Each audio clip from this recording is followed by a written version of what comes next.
Often the advice I give to people today is fast forward where you are, look at yourself in 10, 15, 20 years time and ask yourself the question, is that where I want to be?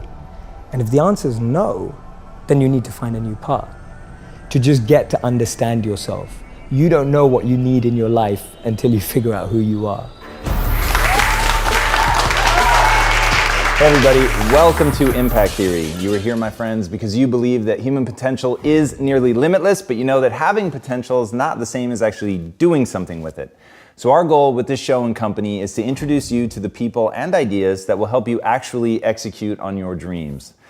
All right, today's guest is a former monk whose wisdom has truly gone viral. After finishing business school, he turned down lucrative offers from prestigious companies, shaved his head, and hit the road. For 3 years, he traveled across India, Europe, and England, living as a monk, studying, meditating, and building food and shelter programs for those in need. He was definitely in love with what he was doing, but he knew that it didn't scale. So, driven by a desire to share what he was learning with as many people as possible, he re-engaged with the world and dove headfirst into learning about the tools and techniques that might allow knowledge to spread as fast as entertainment.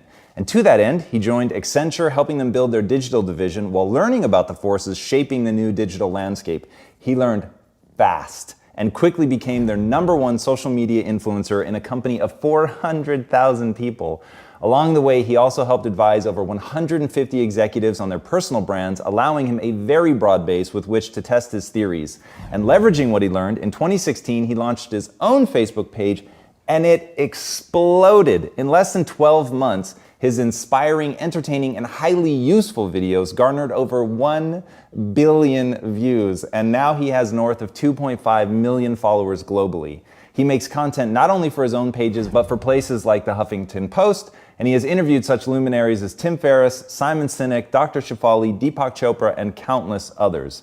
In the wake of his ridiculous level of success as both a content creator and digital strategist, he was named to Forbes 30 Under 30 list in 2017. The Asian Media Awards named his blog Best Blog in 2016, and he was added to National Geographic's Chasing Genius Council, for which he is now helping to source solutions to some of the world's greatest challenges. So please, help me in welcoming the urban monk himself, the man who is proving that you really can scale impact, Jeishetty. Pleasure to see you. Thanks for being here, man. Thanks for having me. Dude, truly an honor. Oh man, Thank you, it man. goes both ways. So as I was telling you before we started rolling, in my research, like I normally just go watch all the interviews that people have done, and I've come across you like a million times in researching other people. So I thought, oh, this will be the easiest thing ever. Like this guy will have been interviewed 100 times. And you haven't. Like, it's insane to me. Like, you're pumping out so much content, nobody's nabbed you up yet. So this is gonna be really fun to really go deep. Your ideas are clearly very well thought through, so this should be a lot of fun. Thank you, man. Yeah, I'm patient.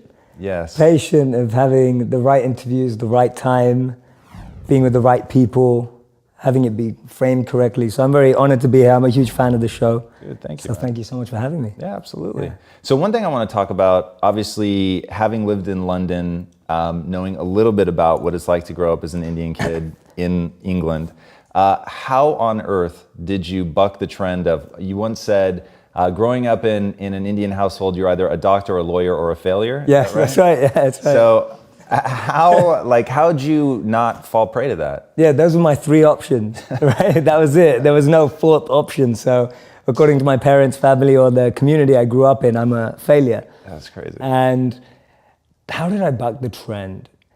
I was really, really fortunate that very early on I started to experiment with what mattered to me.